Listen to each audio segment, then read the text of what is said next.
Okay.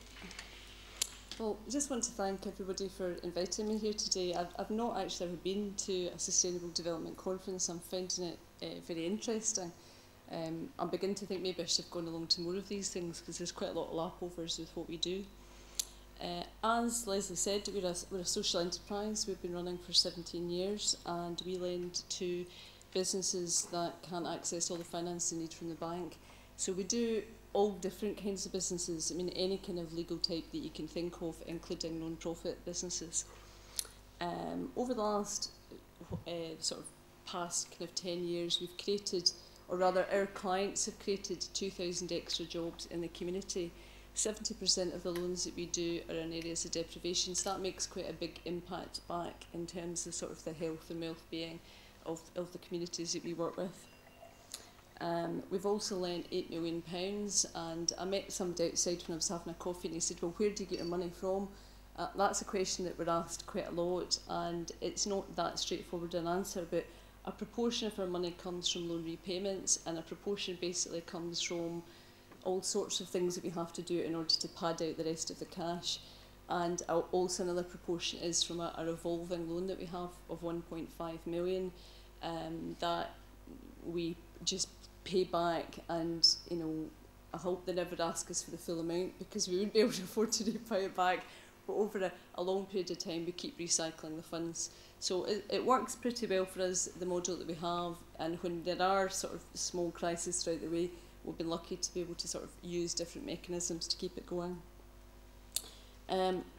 Talked about sort of different examples. I was trying to think of what covered sustainable businesses. I remember reading something about, was it reuse, recycle and reduce? So I thought I would put it into those terms. I hope I've got the right kind of terms. But in terms of reduce, we have a client who's designed a window cleaning system which only uses ionised water. It doesn't need to be heated, so you can clean windows at quite high levels without the need for any chemicals or anything like that. So I would say that's probably comes under reduce because you're not using other stuff. We've got quite a few examples of people selling things like vintage clothing and stuff, so that's reuse. In terms of, we've also got furniture recycling businesses, and in terms of recycling, we've got quite a few companies that do that. I think the one that was featured in the case study outside is a company called Can Do, who is now, I think, in the 10th top can recycling in the UK. They also do, you know, paper and plastic and glass, and we have quite a close relationship with our clients. So once we give them the loan, we try to go out and see them after sort of 6 weeks, 6 months, keep in touch, and you know, try to help them develop if we're able to within the budget restraints that we have, and also try and connect them into maybe other business opportunities that might crop up for them.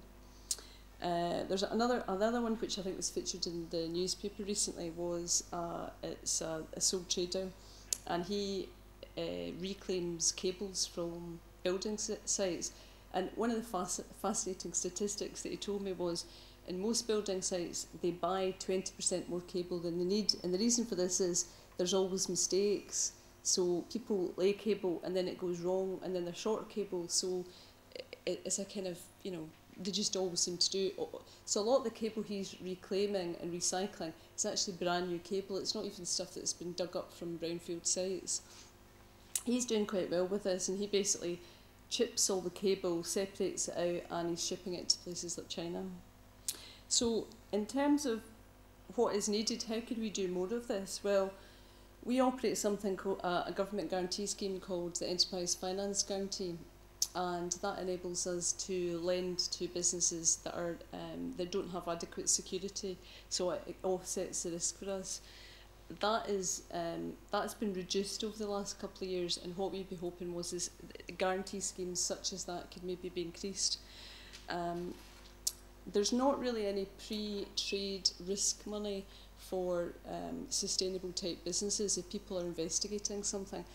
Somebody came to us recently, and I can't quite describe what it is, but it's to do with fuel. It basically enables you to use less fuel, this gadget that they've devised.